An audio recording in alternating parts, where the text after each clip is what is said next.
welcome and all of that. Here we are on the at 11 o'clock on the 10th of the 11th 2002.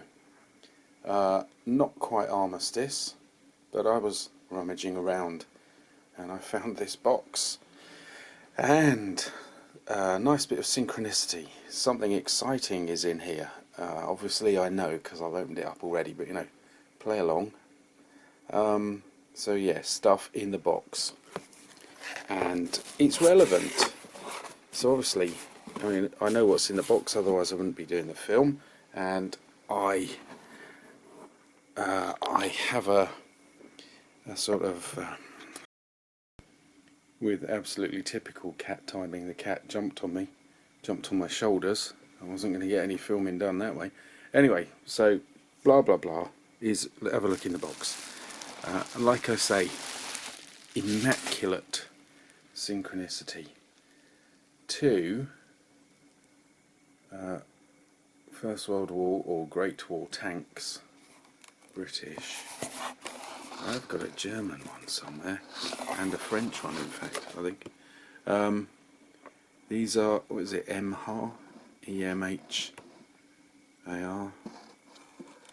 And it's one of those, I did them, it's not the kind of great, the era at the beginning where I lost loads of stuff, but this is one where I lost the films for these two.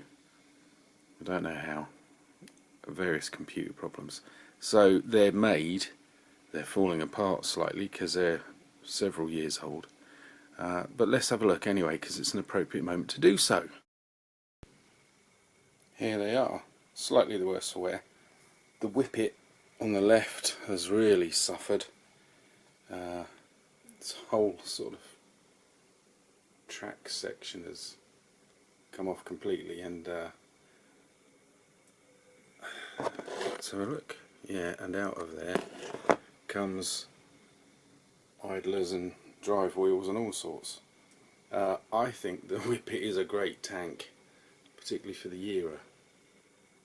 Admittedly, other folks have managed to come up with a rotating turret towards the very end, but this is, I think it's really clever. There's a lot of thought gone into it. Mad and contraption-like though it may seem, it's a kind of fast pursuit tank with nothing but a series of machine guns, one of which has popped in, and if you shake this thing it rattles.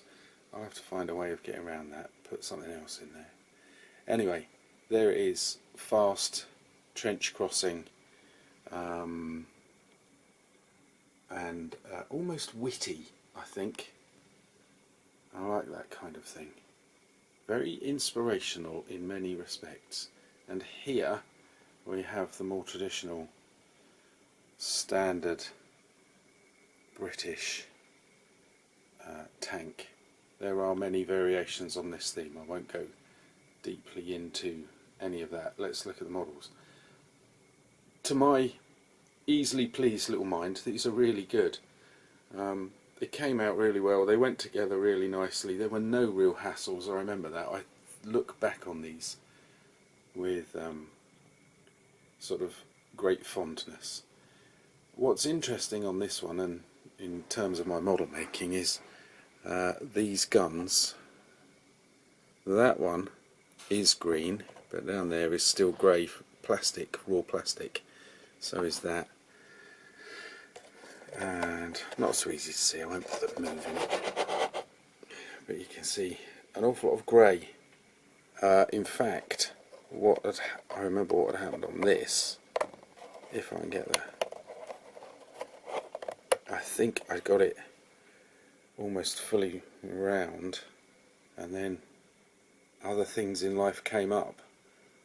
So I could go back to this and finish it off. The other thing is that what I didn't like, I suppose, is the track comes in short sections, which is no help to anybody. Still rubber. Why bother with rubber if you haven't got a little motor in there? These could have been hard plastic. So there's your section, and I'd ended up stapling them together. But I did want a lot of mud on these anyway, because you know they only have to be going for a couple of minutes now. the weight of them digs them in almost anything. And I didn't quite get round to completing the mud. There were the untrenching, well, not quite untrenching, are they, you know what I mean?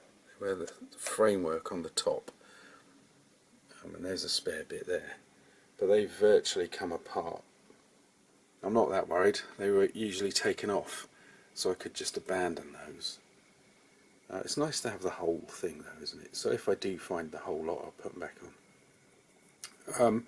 But there they are, battered, boxed for tidying up and completion, and really rather nice. So I will look out for the other ones that I did, and this has got me a little bit inspired, and I might just go looking out for other versions that this company made. I know they do 1/72 ones, and I've done one in a past video, but here we go. So hats off to everybody on all sides who were involved in the Great War.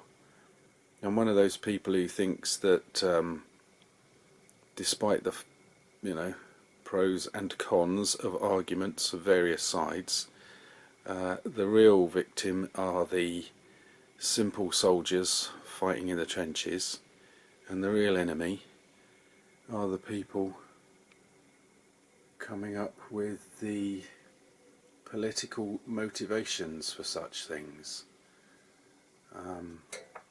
I'm with the folks who got together on Christmas Day and played football with each other and swapped presents, not with the higher ups, and that goes way beyond military.